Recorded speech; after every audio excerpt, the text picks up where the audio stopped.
janganlah bertegar hati, tetapi dengarkanlah suara Tuhan. Haleluya, haleluya, Tuhan bersamamu dan bersama rohmu. Inilah Injil suci menurut Lukas. Dimuliakanlah Tuhan.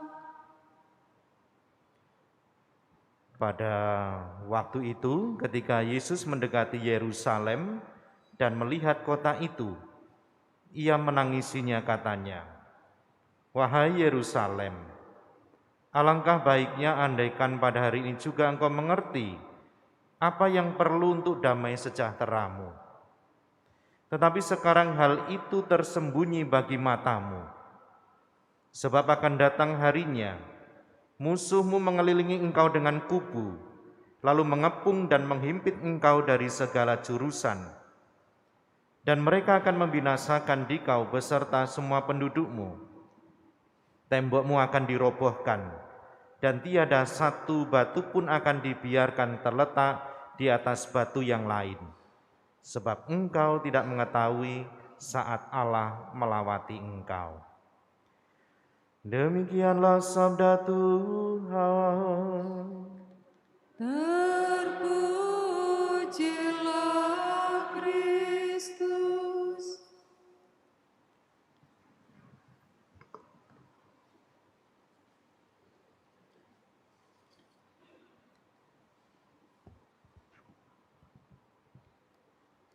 Para suster, saudara-saudari, anak-anak yang terkasih, selamat sore. Semoga sehat semuanya. Anak-anak kapan mulai ujian? Sudah mulai belum? Kapan? Minggu-minggu ini? Suster, sudah mulai ujian mereka? Ya? 28 itu. Bapak Ibu, para suster, saya mau sedikit membandingkan. Tidak semua sih anak-anak kita itu banyak yang rajin, tetapi kalau kita perhatikan beda sekali. Kalau misalnya hari biasa dengan mau ujian itu kan. Kalau mau hari biasa itu belajar itu mungkin kita dulu juga begitu ya. Pas masih sekolah itu males sekali ya. Suruh duduk sejam saja untuk buat PR dan sebagainya enggak nyaman ya. Tapi beda kalau misalnya tahu besok ujian gitu ya. Oh, enggak usah disuruh pasti itu, ya kan? Enggak usah disuruh, rajin duduk, makan duluan, udah mandi, rapi-rapi gitu. Enggak usah disuruh, jamnya ditambah dari sejam bisa 5 jam. Gitu kan. Enak sekali orang tua papa mamamu itu kalau kamu tuh ujian terus mungkin ya, Suster. Buat ujian aja terus. Supaya rajin. Nah, memang beda ketika mau ujian atau tidak, mau ulangan atau tidak. Kalau mungkin anak-anak kalau misalnya Romo tanya itu, kenapa kalau mau ujian itu semangat? Coba kenapa? Kalau mau ulangan kok semangat belajarnya? Enggak usah semangat lah, kayak biasanya aja ngapa? Kenapa? Supaya apa?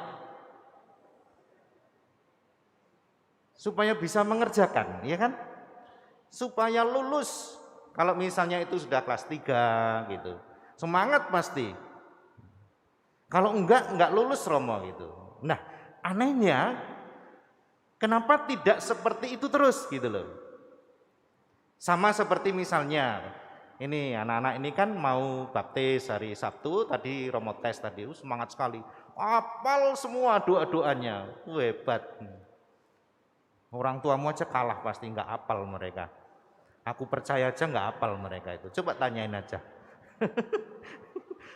Hebat anak-anak ini, hafal, luar biasa.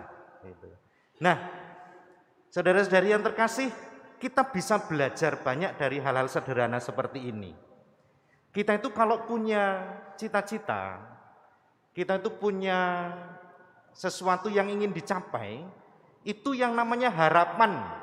Kita punya harapan.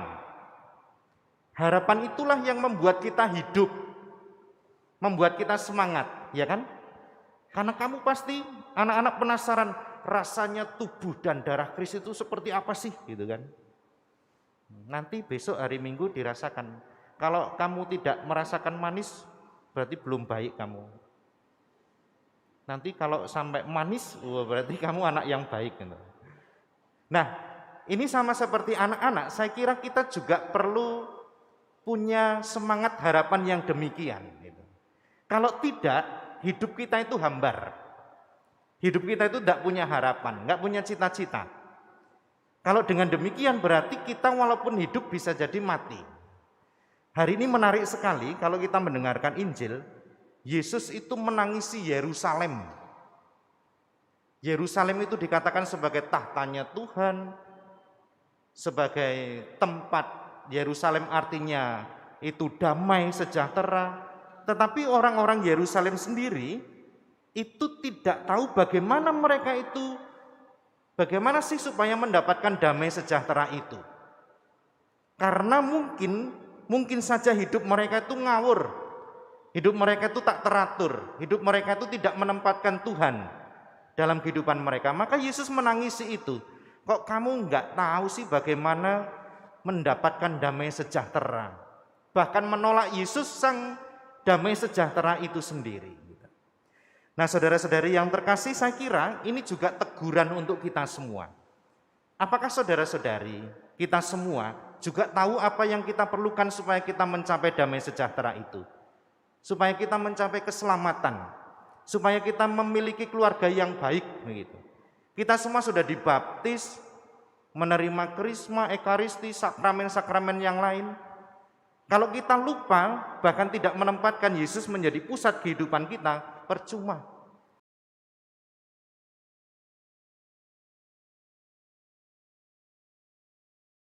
Yesus akan terus menangis. Yesus akan terus menangis ketika keluargamu misalnya tidak ada damai, tidak pernah ada doa bersama, tidak ada makan bersama, tidak pernah mengajak anak-anak ini ke gereja, tidak pernah mengajari mereka sama sekali berdoa. Ini loh doa yang benar dalam nama Bapa dan Putra dan Roh Kudus. Anak-anak pernah makan bersama enggak di rumah? Bohong atau tidak? Enggak, itu ada yang geleng tuh. Makan bersama, doa bersama. Habis ini nanti ngomong sama orang tua ya. Pokoknya wajib harus ada doa bersama.